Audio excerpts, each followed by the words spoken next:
Hey guys, it's me, Wendy, with Crooked House Herbals, and welcome to another Thursday night post. Grow It and Heal It, Part 2. Tonight we're going to talk about a really nice little herb that's growing everywhere right now in summertime, and I'm trying to choose things that don't have to have any special propagation that you could probably find pretty much anywhere. So tonight, I have chosen this little guy. Anybody have any clues who she is? This is Ankylia millefolium, aka yarrow. And yarrow looks a lot like other herbs that are growing right about now. It's got the umbels, the umbel heads, and these beautiful little feather-like leaves, like fern. It'll grow to be about 3 feet tall. It likes undisturbed, any kind of soil. It's really easy to grow. It'll grow itself, and it'll reseed, and it'll come up in interesting places, and it's a really good one to have. It's actually really, really pretty though, so it's something that's beneficial in many ways, and you can have it in your garden, and you can have it in along driveways or flower beds, anything like that, and really benefit from it. So tonight we're going to talk about yarrow. Yarrow is also, if you've downloaded your documents, you see some colored pictures. It comes in at least 3 colors. In this particular area, where I live, I found it in all 3 colors. I have mostly white that's growing here. I do have some yellow that comes up, but I really like the red and the pink color too, but I think that's a little bit farther north. That's more prolific up that way. So let's talk about yarrow. Yarrow is one that everybody looks at it and they like it, but they don't really know what to do with it or what it's good for. It is,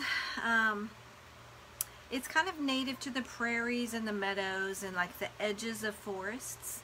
So if you live, if you've got a lot of pasture land, you may see it. If you've got, like in my particular property, I have a lot of trees and woods, and it thrives here. It doesn't have to have a whole lot of sun, but it can take the sun. So it's a really hardy, easy to grow plant. All of the above ground parts of the herb, the aerial parts of the herb, can be used for medicine. So this is another one that, again, I'm trying to introduce you to herbs that, first of all, are growing right now, so you can go outside and identify them. Second of all, you can use for medicinal purposes in case you need to. And at this point, I want to mention again that I am writing a book that's going to be really helpful, I feel, in the near future for people that need to know how to take care of themselves. And I'm covering a variety of different types of things. I tried to narrow it down. I couldn't get it to 5 or 10. I think there's more like 12. But I wanted to be able to cover ailments and situations that come up, everything from ADHD to wound healing, and what kinds of herbs you can use. I'm trying to present in the book several different options. So depending on where you live in the country, you may have this herb on the East Coast, and you may have this herb on the West Coast. And that way everybody can benefit from the book. So stay tuned with that, because I'm working on it, and I hope to have it done by midsummer, another 4 to 6 weeks. I think it's going to be very timely. So let's get back to yarrow. It's used, the first thing that I ever learned about yarrow was that it was very, very good for a fever. It's a diaphoretic, which means it makes you sweat. And whenever you have a fever, you want to keep your fever wet, but sweating and causing your body to sweat actually helps and assists what the fever is doing in your body. It brings your body temperature up, and it actually assists so you can burn out what's in there faster. So yarrow is really good for that. It's good for the common cold, hay fever. It's good for menstruation issues like blood flow, because it's a blood thinner and a blood thickener. It works both ways. We'll talk about that in a second. Good for diarrhea, gastrointestinal issues. There's not a whole lot that this herb isn't good for. Dysentery, it's good for detoxing. So if you have traveled to other countries, or if you've managed to get into some stuff that's tearing your GI tract up, yarrow tea and consuming yarrow would be a really good benefit. The leaves, these pretty little ferny leaves,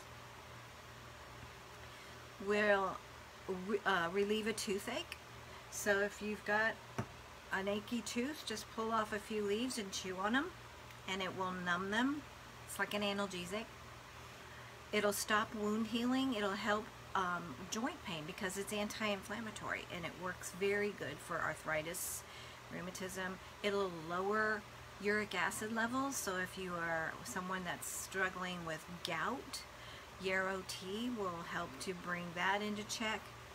So again, this is one of this pretty little plant is something that you can have out there and harvest it when you need it. It blooms all summer. It overwinters well. For states that have a lot of heat, I would plant it in the shade so it doesn't get too much sun. But it's a really hardy plant, and I think it's one that you need to be familiar with. It's also very much an antiviral. It's very good for colds and flu. The ancients used it for the skin. It's antimicrobial, it's pain relieving, it's very soothing on the skin.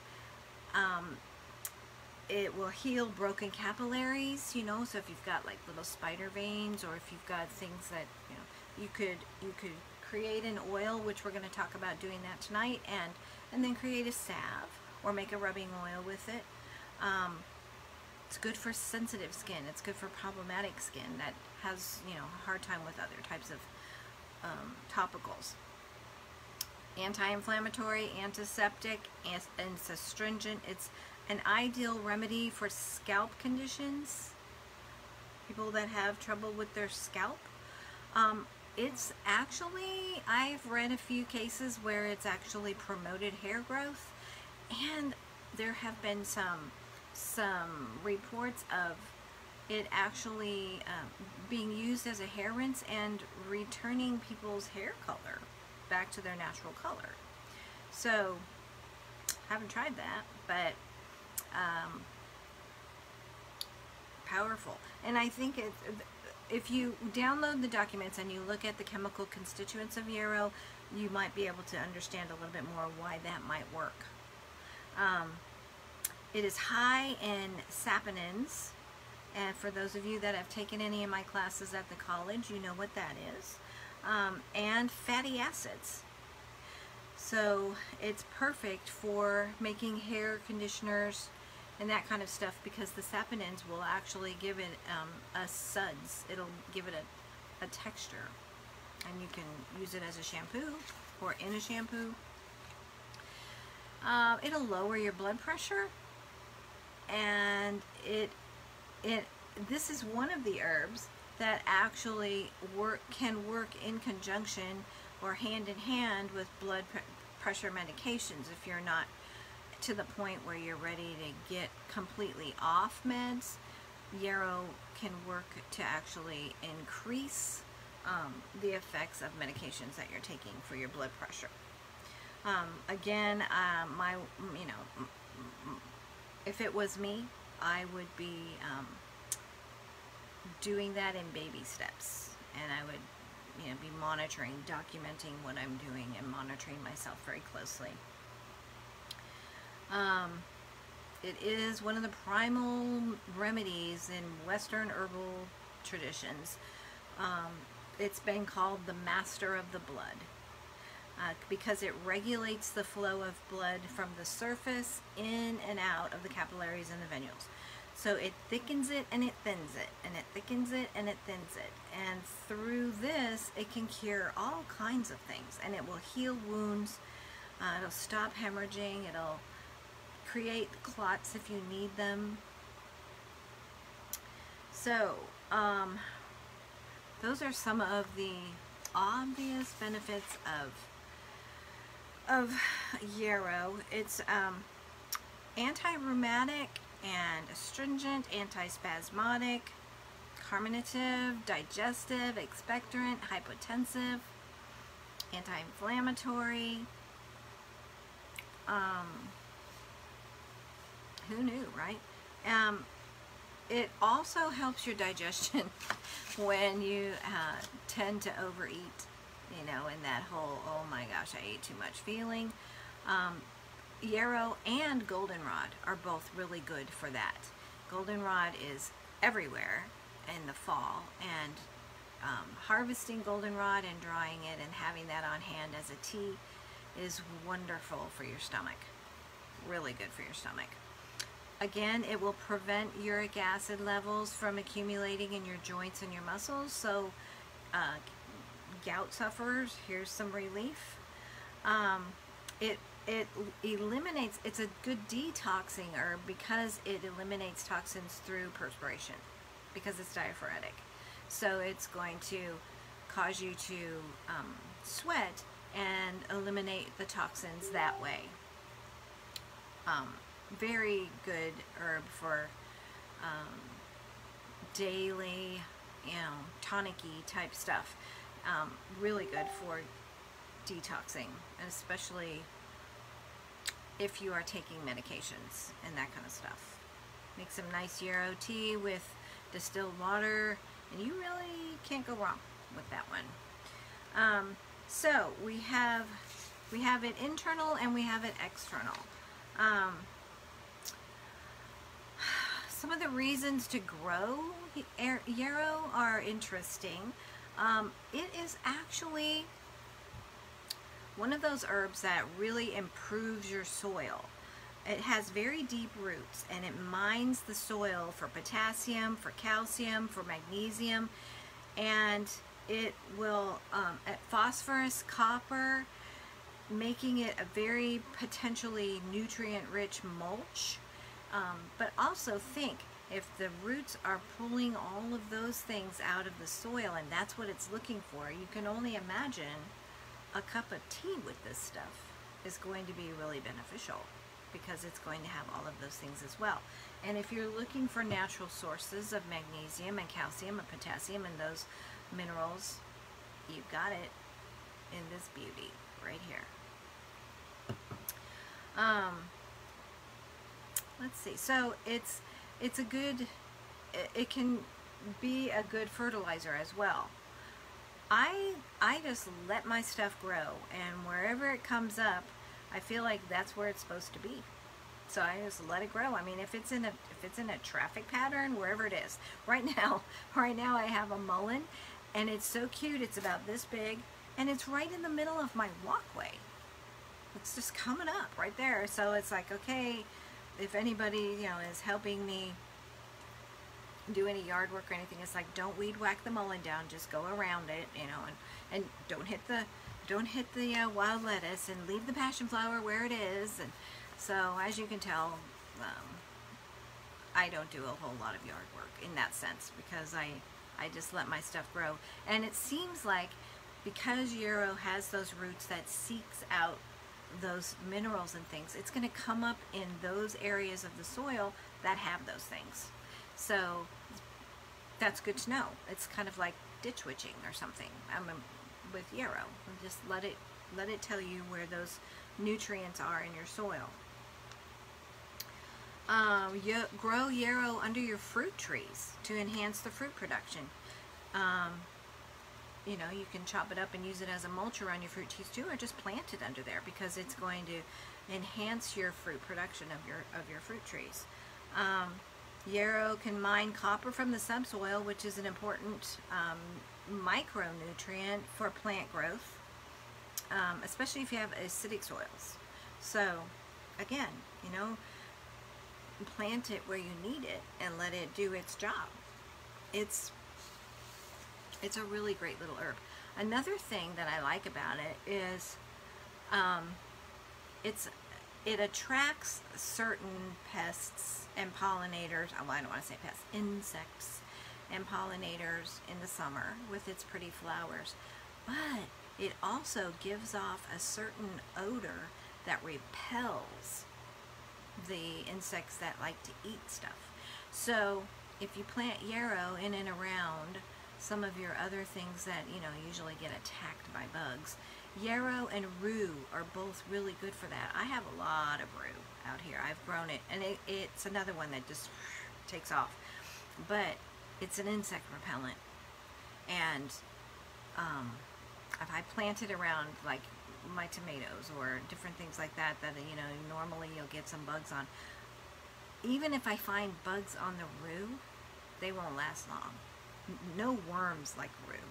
I mean, it's one of those. It's got a nasty taste, and yarrow gives off a smell that repels insects as well. So double dip can. It makes a great ground cover. You can cut it down and, you know, and sort of manicure it if you want to. I just let mine grow. It's 3 feet tall right now, but it's beautiful and I like it, and it kind of just weaves itself in and out of different things, and it's fun to watch. But you can, you know, cut it down and make it look pretty if you want to do that. The flowers and the upper stems are very medicinal. So those are the things that you would want to use first. For those of you just joining me, we're talking about yarrow. And don't forget to download the documents so that you can have all of this information to keep. I also have several links that I've posted in here so you can do more of your own research if it's an herb that you really want to know more about. It's extremely medicinal for a lot of good reasons. Okay, so we've talked about the fact that it increases circulation, so you know that it's going to be one that dissipates blood pooling, right? And it will break up things, so you know, it'll heal a bruise really quickly. It'll calm the inflammation around a bruise. It's great for the bug bites and the bee stings and burns. So this is a good little first aid herb as well. Like I said, double dip whenever you can, you know. It'll stop bleeding, but it'll also increase circulation if that's what you need to have happen as well. It has lots of pretty colors. So you can, you know, you can plant several different types of yarrow, or if you've got it, just wildcraft it. And the seeds will reseed, so you'll have more. You'll have plenty. It'll come back.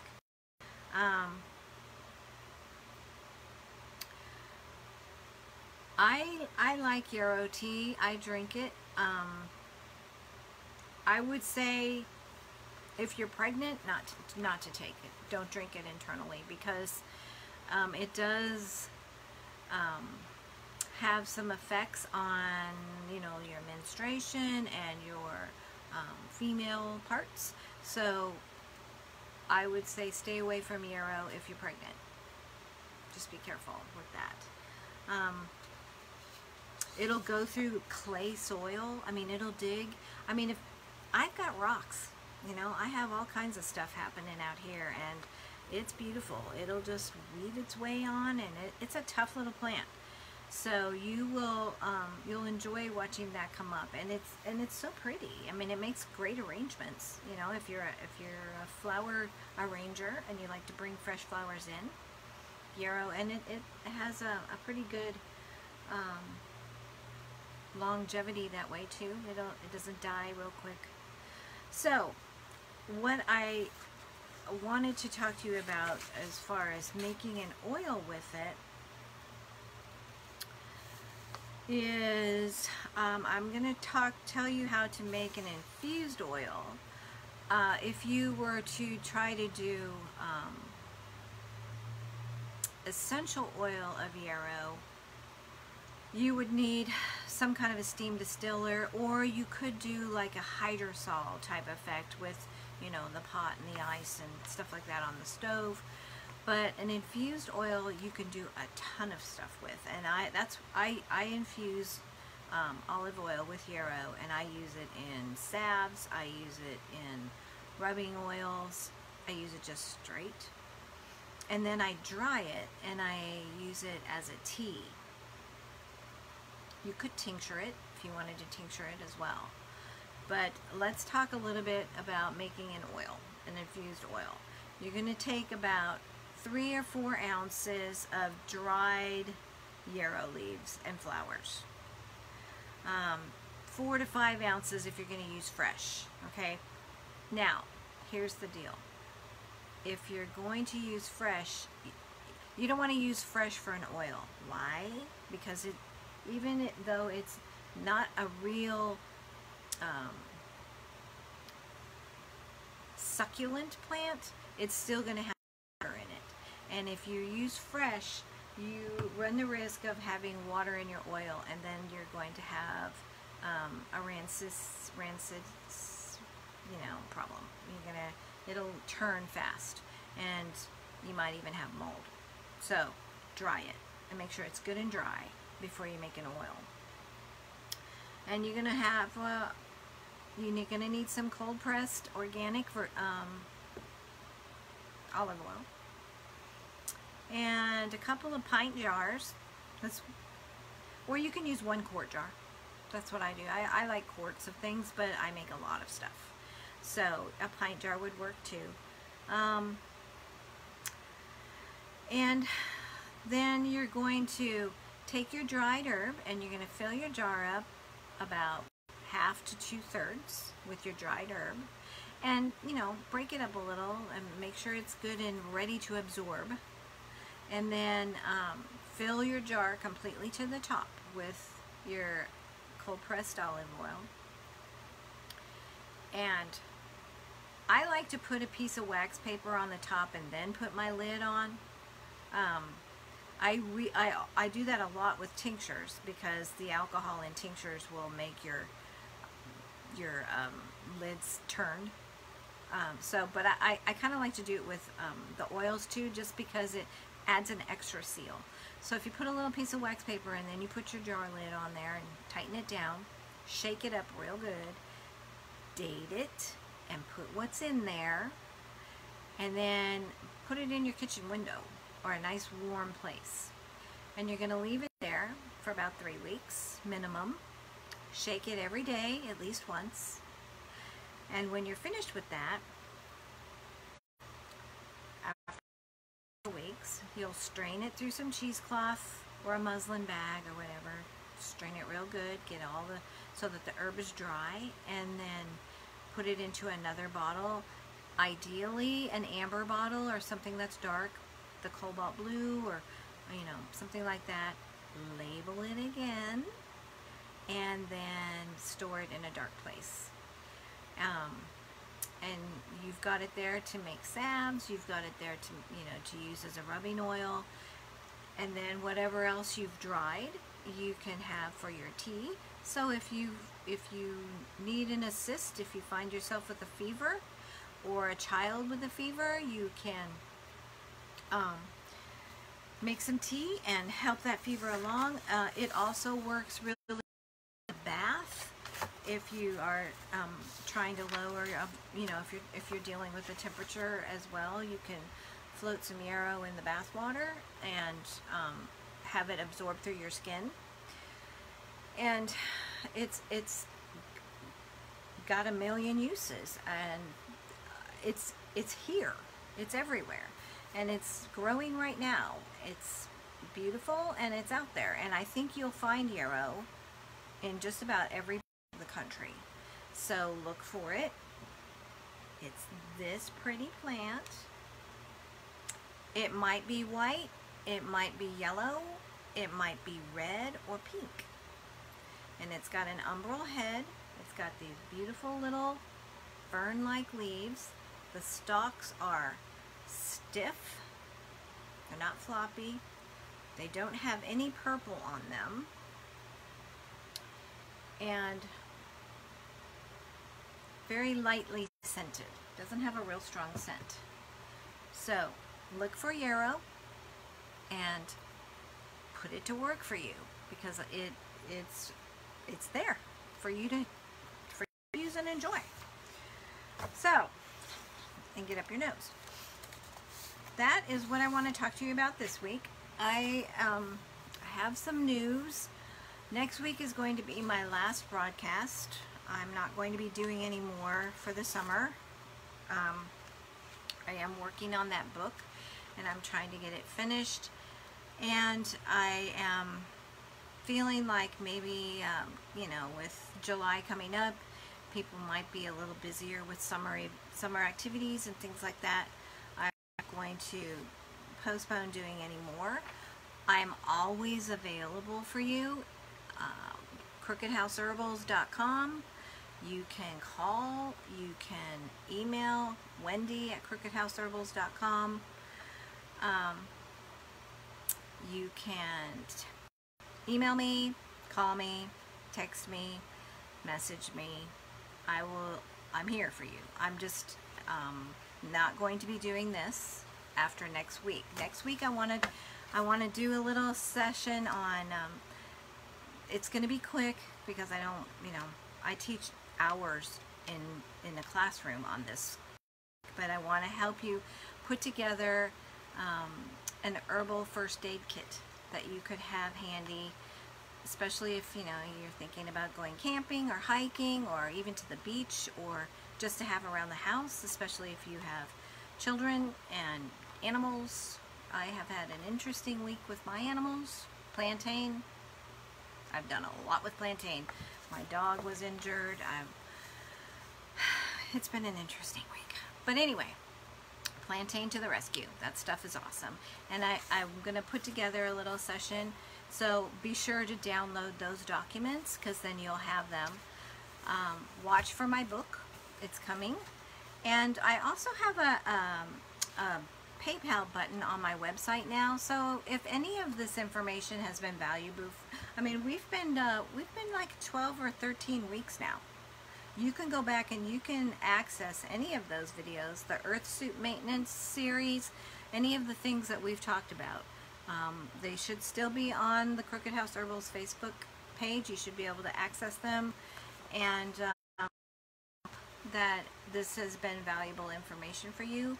So I have a little button that if any of that is, of value, and you would like to tip or contribute anything towards that, that's great. I've had people ask me, and so it is now there, and you are welcome to use it at any time.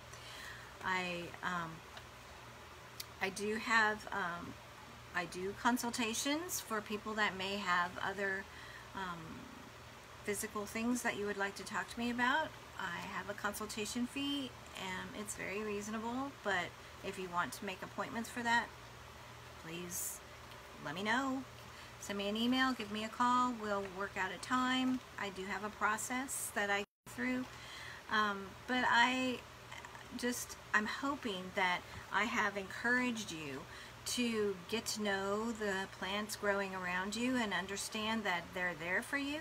They are provision for you, and they are natural powerful, effective alternatives to Walgreens and CVS and Walmart.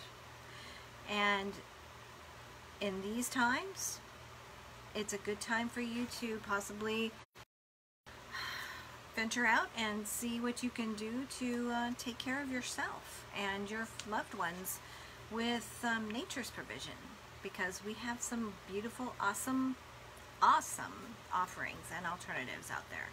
So next week we're going to talk about first aid, and it'll be a little longer. That's one reason I'm cutting it off a little earlier tonight. And we'll talk about putting together a kit, and I'll move kind of fast, but I will have the documents for you so you can follow along, and I'm excited about that.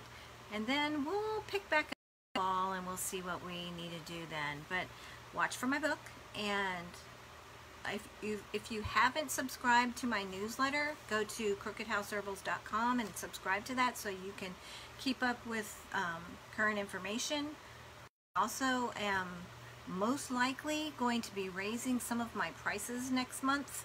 I will send out that information so you'll know. It's not going to be huge increases, but I have had some serious increases in my expenses with bottles and shipping and stuff like that, so I'm going to have to bump things up a little bit. So between now and the first part of July, if you are a regular customer of mine, if you use elderberry syrup or Active Immune, or you have your favorite things, Restore or Deep Treat, you might want to stock up a little, because they will cost you a little more next month.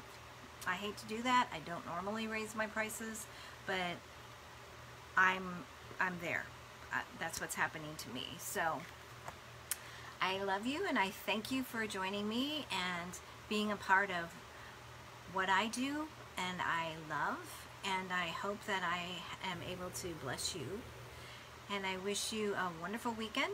Happy Father's Day, and I will see you next Thursday.